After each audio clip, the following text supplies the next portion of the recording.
अगर ये बेकसूर हैं तो जेआईटी को काम करने देते।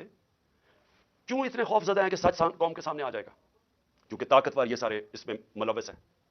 अब मैंने दूसरी बात ये की कि मेरे ऊपर ये फिर अटैक करेंगे, ये ज्यादा खौफजदा है। अब खौफजदा ये है कि ये अगर इक़्तिदार में आ गया तो शायद इनकी शामत आ जाएगी। उस डर से अब इन्होंने फिर से मुझे कत्ल करने की कोशिश करनी है। मैं सारी कौम के सामने कह रहा हूं, ये तीन और भी, उन दोनों के लोगों के अभी मैं नाम नहीं ले रहा, लेकिन मैंने अपनी टेप के अंदर उन दोनों के नाम रखे हुए, जो मैंने एक टेप पहले की रिकॉर्ड करवाई हुए, कौन वो लोग थे जो शुरू से मुझे चाहते थे कत्ल करना। इन तीन के अलावा दो और के नाम है उसमें, वो सब सामने आ जाएगा। लेकिन मैं कौम के सामने अब सवाल ये पूछता हूं कि जब मैं कह रहा हूं मुझे खतरा था, पहले मैं कह रहा था मुझे खतरा है, वो अटेम्प्ट हुआ, अल्लाह ने बचाया। अब मैं फिर कह रहा हूं मेरे पे खतरा है। मैं ये सवाल पूछता हूं कि मुझे ये अदालतों में जो धकेलते हैं, क्या इनको पता नहीं कि मेरी जान खतरे में है?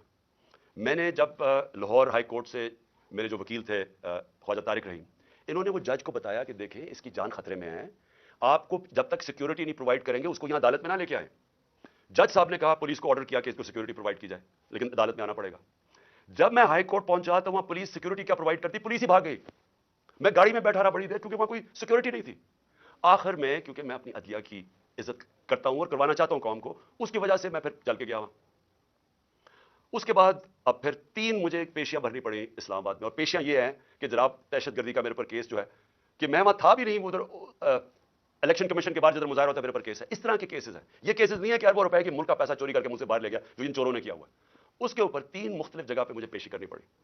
कोई पुलिस सिक्योरिटी नहीं थी, कोई भी किसी टाइम पे वारदात कर सकता था।